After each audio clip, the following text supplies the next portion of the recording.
Hey everyone, welcome to the video. This one we're going over the Monday Night Football Showdown Slate. We have a divisional matchup between the Green Bay Packers and the Minnesota Vikings, so this should be a pretty exciting game just to watch from an NFL fan standpoint. Also, there's a lot of good fantasy players as well, and I'm sure most of you that are in your championships, I'm sure a lot of you have players from this game. We got Aaron Rodgers, Aaron Jones, DAVANTE Adams, the backup running back for the Minnesota Vikings, whoever it is, BOONE or MATTISON, STEFON Diggs, THIELEN, maybe Kyle Rudolph if you're in a pinch, or Kirk Cousins. So this is a pretty jam-packed game. I am looking forward to it.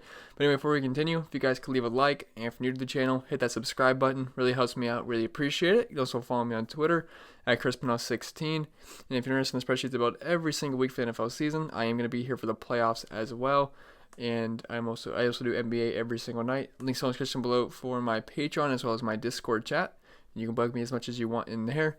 And without further ado, let's get right into this slate. We're pretty much going down the list here, and then I might just try to attempt to build a lineup at the end just to see how roster construction fits, because I don't pre-build a lineup before I get into the showdown slate. So we're just going to see how roster construction goes, and hopefully it's pretty easy to fit a lineup together in.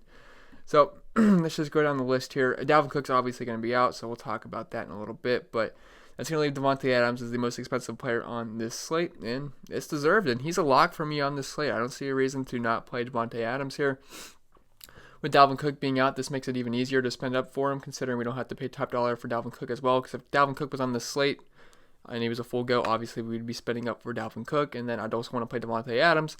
But with Dalvin Cook being out, makes it much easier to prioritize Davante Adams in our lineups, and this sets up pretty well for Davante Adams here. Packers come into Minnesota as 5.5 point dogs, so it would suggest that they had to throw the ball quite a bit here.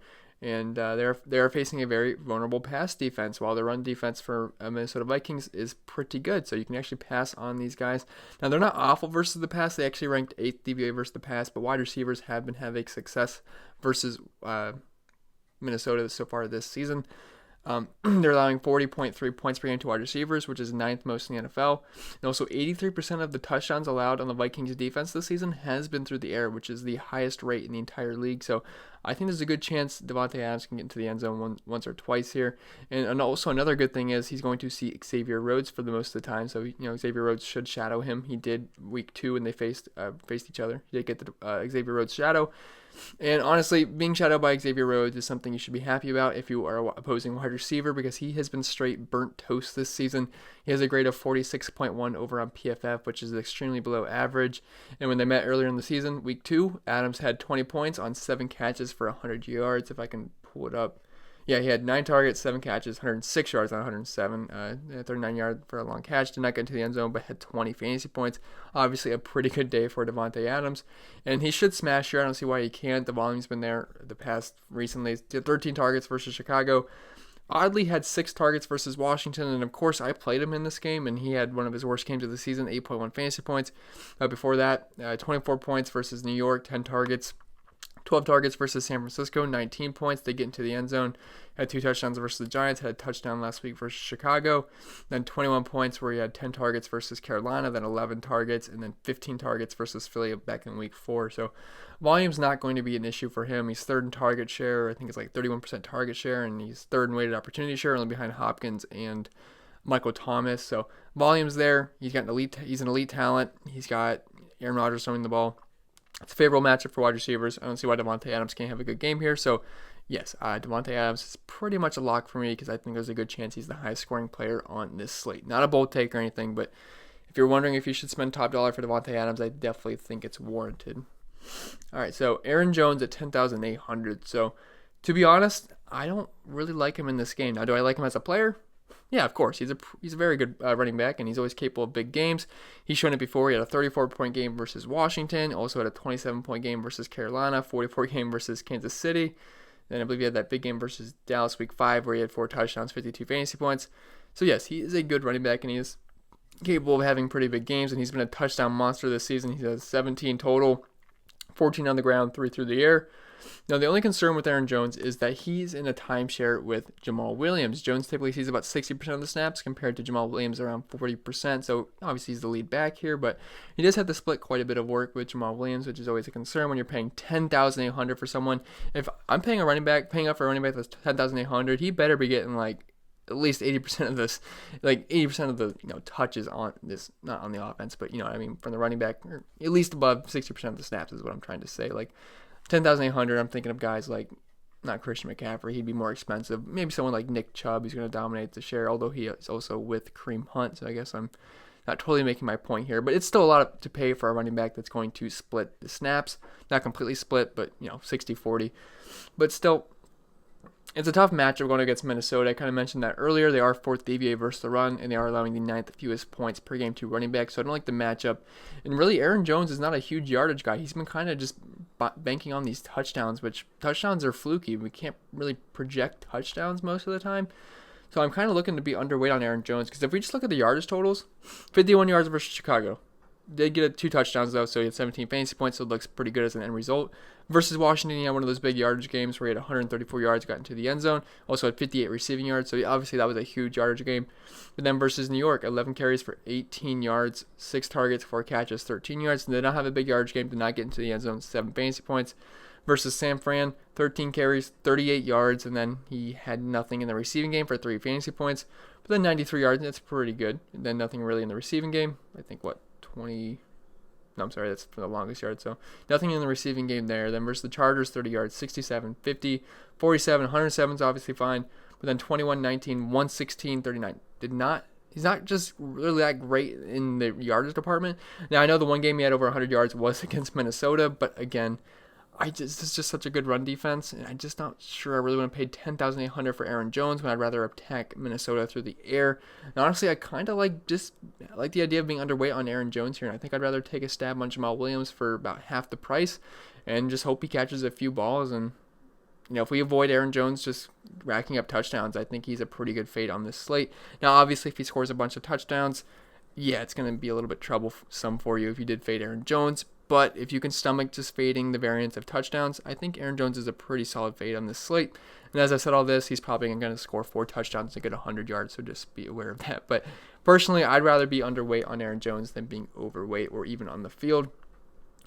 Aaron Rodgers at 10,400, so I'd rather pay 10,400 for Aaron Rodgers than I would paying 10,800 for Aaron Jones, just because I think he's got a safer floor here, and it would make sense to want to pair him up with Davante Adams if I do think Davante Adams is a lock on this slate. So I'd rather play Aaron Rodgers than I would Aaron Jones, because I'm just hoping those touchdowns go to Davante Adams instead of Aaron Jones stealing the touchdowns. Now, I'm fully aware Aaron Rodgers is not a fantasy beast at this point of his career, or just this season. He's still a good quarterback, but still, quarterbacks on the flex spot on showdown slates are usually safe bets, and we have seen a couple of good games out of Aaron Rodgers this season. He had that 28-point game versus New York, then the 30-point game versus KC, 46-point game versus Oakland, then the 30-point game versus Philly. Then other than that, it's been a little lackluster for Aaron Rodgers, but it's nice to know that he's at least capable of big games. And this is a pretty important divisional game, so hopefully Aaron Rodgers is up to beat in this game. Get a 3 I'm not going to bank on 3 touchdowns because honestly he's had a lot of games with only 1 to 2 touchdowns. But the upside is there, and I do think Aaron Rodgers could have a good game here. Now, again, this actually isn't the greatest matchup just for fantasy quarterbacks, as Minnesota is only allowing 17 points per game to quarterbacks, which is a little bit above average. Not above average for Aaron Rodgers, but above average for the Vikings. But just given the slate, I'd like Aaron Rodgers at 10,400. He's going to be popular, and I think he's definitely somebody you want to consider for your flex spot. So, yes, I do like Aaron Rodgers. I think he's a great pairing with Davante Adams for obvious reasons, as it's a good correlation play. Then Kirk Cousins, he comes in at 10,200, and obviously I'm going to have interest in both quarterbacks here. It's a showdown slate, so we don't have a lot of options, and quarterbacks tend to score the most points sometimes, unless, a wide receiver goes off. But they're the safest bets. They got the safest floors, really. And I know there's a lot of good high-end options, so you can't play all of these guys. So you're going to have to choose a couple to leave out. But, Kirk, he's been pretty good this year. Now, he sucked in the beginning where we just take a stroll through the game log. He started the year off with 14 points, 11 points, 12 points, 8 points. Minnesota fans were calling for his head.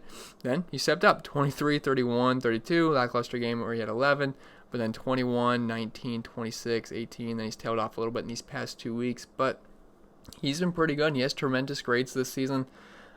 Just according to PFF, he has the 4th best passing grade over there. He has 25 touchdowns this year and only 5 interceptions, so that's a very good ratio. 4th best quarterback rating out of all quarterbacks, and he's not just dinking and dunking the ball either. He's actually averaging 8.4 yards per attempt, which is 4th best in the entire league, only behind Ryan Tannehill, who really hasn't played a full season. Matthew Stafford, who also hasn't really played a full season, and then Patrick Mahomes, who's also really hasn't played a full season. So Kirk Cousins, he has been fantastic this year, and he's going down the field, which I do like, so there is upside there. Now, as for the matchup, again, it's not great, but you'd much rather run on Green Bay, like I said, but also you're missing Dalvin Cook, so that does hurt that strategy a little bit. And they are 16th DVO versus the pass, which is not like it's unstoppable. Pretty much, actually, there's just straight league average, so they are beatable through the air. Something I'd like totally shy away from. But they are only allowing 15 points per game to quarterbacks, which is 6th fewest in the NFL. Although the Vikings do have a nice 25.5 point team total, so I do think 250 yards, 2 touchdowns is in the cards here, and definitely doable from Captain Kirk, especially if they choose to pass a little bit more with no Dalvin Cook and potentially no Alexander Mattison. So we'll have to see how they play this game, but if he gets 30 plus pass attempts here, I think Kirk can get 20 plus completions, 2 to 3 touchdowns, over 250 yards. I think that's definitely possible. So Kirk Cousins definitely on my radar. Now I'm not sure if you're going to be able to afford Davante Adams, Aaron Rodgers, and Kirk Cousins in your lineup. So you might have to choose 2 of those 3 guys. So tougher choice. But if you are playing Davante Adams, it'd probably make more sense to want to play Aaron Rodgers because that's a better correlation play. You get the stack. So again, just depends on who you're going to use. And if you're not using Davante Adams, maybe you'd rather go with Kirk Cousins and Stefon Diggs, who we'll talk about right now, 9,600. He's much cheaper. Obviously doesn't have the normal floor and ceiling as Davante Adams, but Stefon Diggs is capable of having a pretty big boom game. We've seen it this season. Now, he'd be my top receiving choice from the Vikings, obviously, as THIELEN is still being eased back. He was eased back in last week, and really I think he only had 3 targets, 3 catches, but we'll talk about him in a little bit. But Diggs' upside obviously a bit higher right now, and again, the Packers' pass defense is pretty solid, and he will see a good amount of Jaire Alexander, but he's tailed off just a tad later in the season. He looked like one of the best corners in the NFL earlier on in the season. That's faded a little bit. Not like he's a bad corner or anything. Still pretty good, but I think Stefon Diggs can be fine here. He's not going to be locked up with him in the entire game. I believe Alexander only plays one side of the field the majority of this game, and they're going to move the receivers around a little bit, so Stefon Diggs should avoid him a little bit. And, he's got upside, and like I said, he does own a 42% market share of the team's air yards, which is actually the highest mark in the entire NFL. So he's getting a lot of air yards, the highest share of anybody in the NFL. So Stefon Diggs, if he can hit on a couple of deep balls, I think he's a pretty solid play. I actually don't know how he performed week 2 versus Green Bay. I feel like it's going to be bad. Yeah, 7 targets, 1 catch, 49 yards, and it happened to be a touchdown. So the targets were there, but 1 catch, but 45 yards and a touchdown. Obviously, we're going to hope for a little bit more, but I like the upside from Stefon Diggs. I mean, he's got a pretty big ceiling versus Philly. 11 targets, 7 catches, 3 touchdowns, 46 fantasy points, then 24 points, then 23 points. Then he also has that lower floor, 2 points, 7 points, then 26, 9, 15, 12. Still think he's a pretty solid play on this slate. And 9,600, not a terrible price for him either. So don't mind Stefon Diggs. He could definitely break a slate. Alexander Mattison and Mike Boone. Now, these are the 2 toughest questions. I shouldn't say it's a tough question. It's just a situation that we have to monitor. So it's not a tough question because whoever is the starter becomes a good play. But they're only 200 salary difference, and DraftKings was not messing around. They did not price these guys down. They priced them all the way up to 9,200 and 9K. So these are not value plays by any means. But one of these guys is going to be the starting running back for the Minnesota Vikings. So let's just talk. I'm just going to pull up Alexander Mattison here, and we'll talk about pretty much both of them here. So, like I said, it's a little bit of a tricky situation because it originally seemed like Mattison was a lock to be out way earlier in the week. But he's still questionable, and it actually looks like he's going to be a game-time decision, which kind of sucks because if he plays, well, how healthy is he? How much is he going to play? Is he going to split the load with Boone, or is he just going to take all the reps like we assumed he would have this all season if Cook was out? No idea. So I'm kind of just hoping that Alexander Mattison is just rolled out so we can play Boone and move on with our lives, just make everything much easier. I feel like just because to screw with us, he's going to play and it's going to screw everything up. But either way, this is an elite matchup for whoever ends up starting. Green Bay is 25th DVA versus the run and allowing the 8th most points per game to running backs. And also, I like home favorite running backs, and that's what Minnesota is right now. They're 5.5 point favorites at home. So this does set up well for either running back here. Mattison, pretty good running back, so if he was a full go and he's projected to get the majority of the snaps, 9,200, I would still play him. I think that's an awesome play. And again, if he's out, Mike Boone would be the only running back left, and he is at 9K.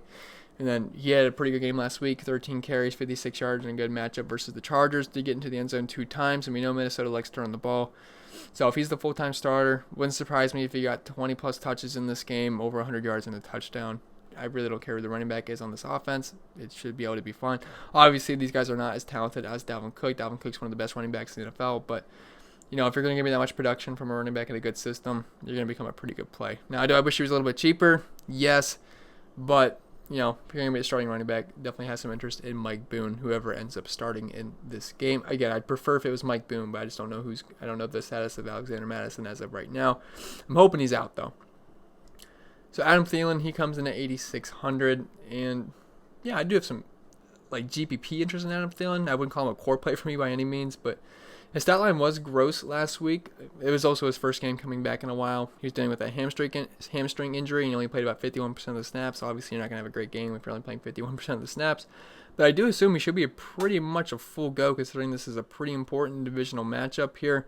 And a lot of what I said for Diggs can be applied here in terms of the matchup, so I'm not just going to repeat that and bore you guys to death.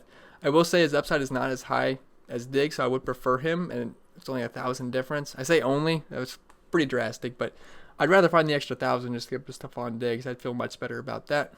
And you never know, Adam Thielen could always re-aggravate the hamstring. You never know. But I do prefer Stephon Diggs here. Upside isn't as high, but I assume Thielen will be lower owned. So if you want to get some leverage on the field, you could go with Adam Thielen. Hope he gets into the end zone. Hopefully he gets about 6 to 8 targets in this game.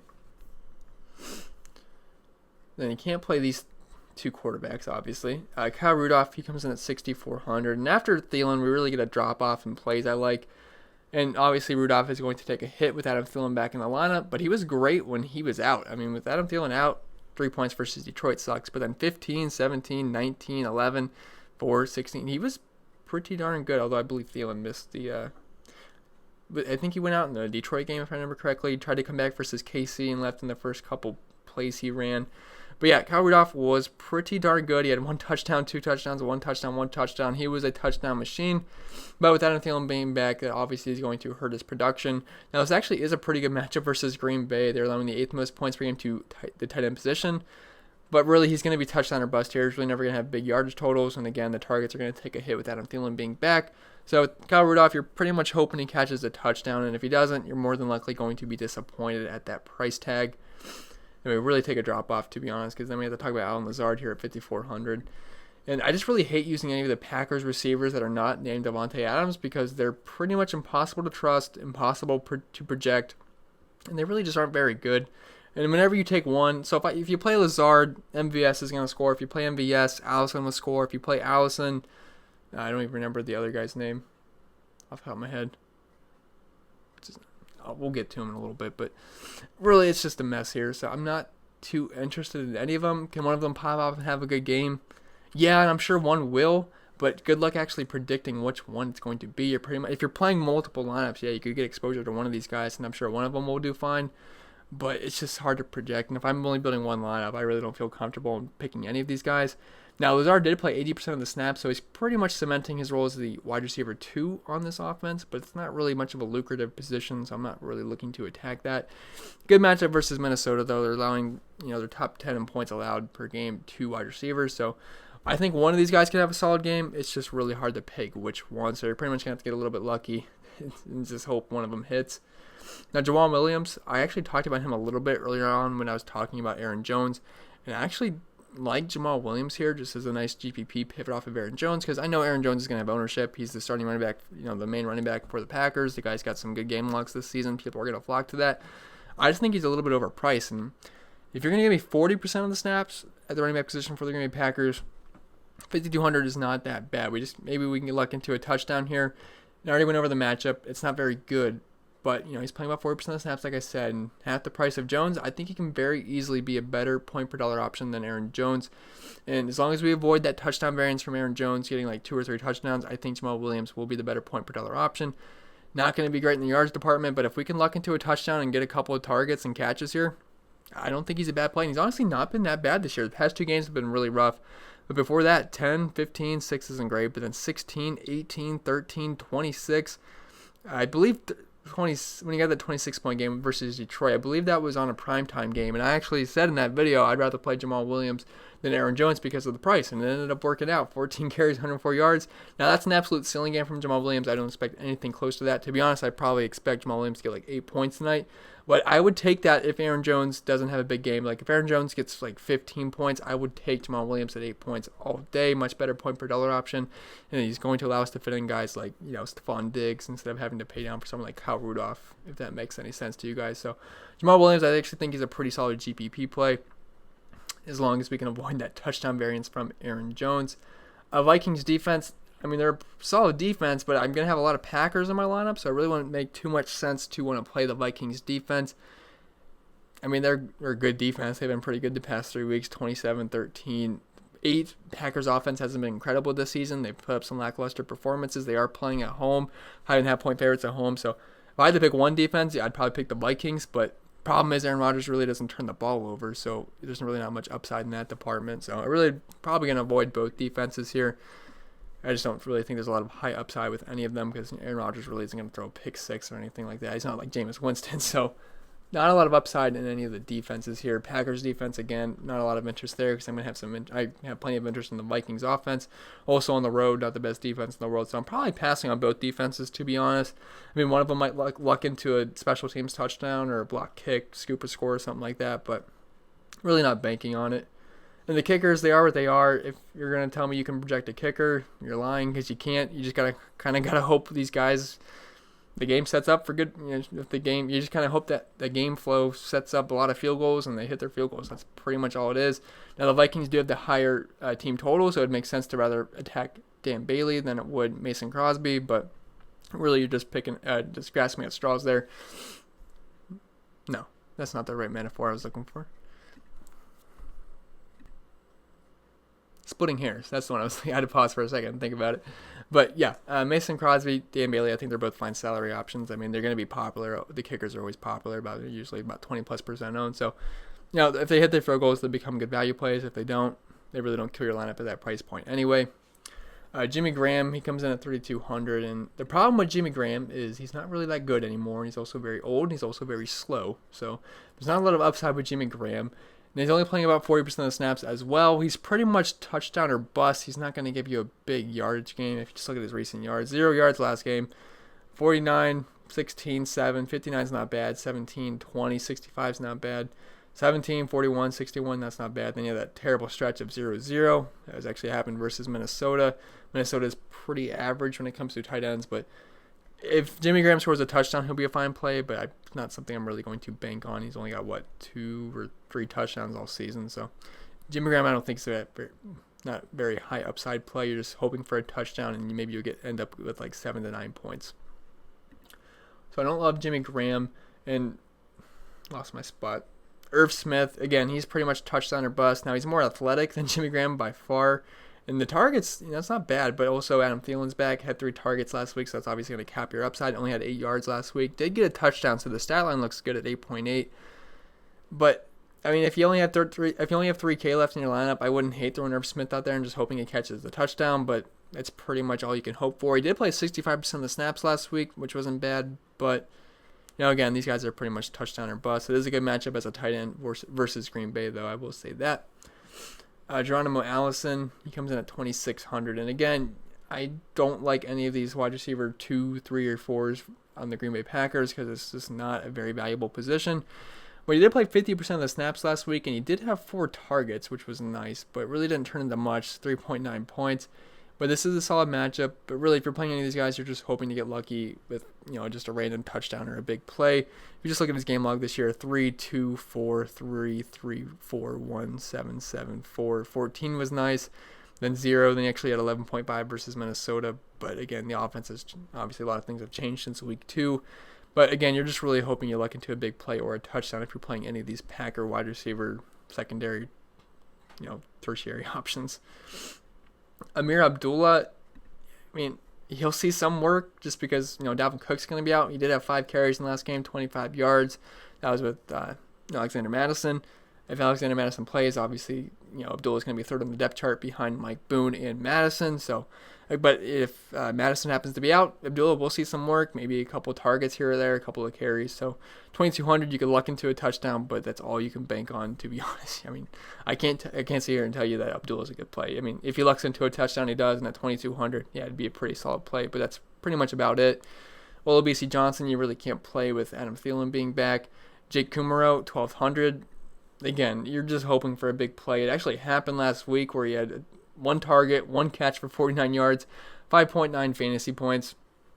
Again, that's all you can hope for. He only played 19% of the snaps. And I should have mentioned Abdullah actually played 23% of the snaps last week, so you could probably expect something similar if MATTISON happens to be out. It's just Mike Boone and AMEER Abdullah. Maybe you could actually see Abdullah around 30+%. We'll have to see, but not a lot of strong interest in there. But Jake KUMEROW, again, maybe you luck into a touchdown, maybe you catch a long ball. That's pretty much all you can hope for any of these guys. And then the same with MVS. Is that the guy I was forgetting? I don't remember. But either way, again, he's not very good. He dropped a really long touchdown. It could have been a touchdown, but he dropped a really long ball last week. It could have been like a 60-yard play. I think Aaron Rodgers threw like a beautiful post scaling. Goes right through his hands. The alligator armed it. All he had to do was put his hands out and put a catch. Kept his hands too close to his chest. Went right through him. But that's kind of what you expect from MVS. He sucked. I mean, 0, 0, 0, 1.7, 0, 0, 1.4, 24. I mean, versus Oakland, that's when Aaron Rodgers went off, but that was off a 74-yard touchdown. You can luck into that, but that's really all it is just lucking into a random touchdown from one of these guys. But at 800, doesn't need to do much. If he gets you 3 points, you might not feel too bad about that. Then 7, 21, 4, 9. You just really can't trust the guy. Obviously, that's from the beginning of the season when he was more involved. Definitely has been getting phased out as the season goes on. I believe I have a snap count at 12% of the snaps last week. So again, you're just counting on and hoping he hits on a long ball pretty much. That's pretty much going to be it for this video. You really can't play anybody else. Treadwell with, Adam Thielen being back, you can't do that, and you're not going to play any of these guys. So it's pretty much going to be it for just going through the players. Now we can attempt to build a lineup. I have not tried to yet, so don't take this lineup and run it all your contests. I just want to see how roster construction is working out right now. We're going to do it on the fly. So I like DAVANTE Adams a lot. I think he's a very strong play at the captain spot. So we'll play DAVANTE Adams. We'll play Aaron Rodgers because I like the correlation play. Now, I want to play Kirk Cousins, but I also want to play Mike Boone if MATTISON happens to be out. So I'm not sure if that's going to be possible. And I also want to play STEFON Diggs. I'm not sure how easy this is going to be. I guess I'd prefer a quarterback more than anything just because it might be a little bit safer. We'll see if it's possible. We only have 4,100 left, so we might have to actually go to one of these punt plays. We'll throw in Dan Bailey to get some salary relief. And at this point, we do need a value play, and I would like to get Mike Boone in, but I just don't think that's going to be possible. No, it's only because we only have 8,300 left, so not going to be possible there. So we actually might have to rework this lineup. You could play JAMAAL Williams, and that gives you 3,100 left. You could play Irv Smith. You could play Geronimo Allison. I don't absolutely hate that. Maybe if you want to go with Crosby, save a little bit of salary. You could get up to Jamie Graham and maybe luck into a touchdown. I don't love that, though, I got to be honest. Maybe if we can go with a cheaper captain. Again, I'm just doing this on the fly, guys. Don't take too much of this into consideration. I just want to see how roster construction looks like. Now, you could get funky and go with the kicker, but, because if one of these guys hits a bunch of field goals, obviously it will be a pretty good play. Assuming Alexander Madison's out, we'll see how Mike Boone fits in the captain spot. I like DAVANTE Adams, so I want to get him in. I like Aaron Rodgers. That leaves us only 4,900 left. We could get one of these kickers in, like Dan Bailey. That gives us 53. Maybe you want to play JAMAAL Williams, 5,500 left. I don't really love LAZARD. You could, luck into a touchdown maybe, something like that. But again, I'm just playing around, guys. You got to make your own lineups. But hopefully this video was helpful. I'm going to leave you guys with this. So hopefully this video was helpful. If it was, remember to leave a like. If you're new to the channel, hit that subscribe button. Really helps me out. Really appreciate it. Just follow me on Twitter, ChrisPennell16. Thanks for getting me over 3K subscribers. I don't know if I've said that in the last Showdown video. So I don't know if some of you only come here for Showdown videos or not. But thanks again for getting me over 3,000 subscribers. That's awesome. I'll be here for the playoffs as well, so content's not going to be stopping. And yeah, that's pretty much it. Hope you guys had a good Sunday main slate. I'm going to be working on the first look lineup video probably after this Kansas City Chiefs and Bears game is over. So hope you guys had a good Sunday, and I'll see you guys in the next video.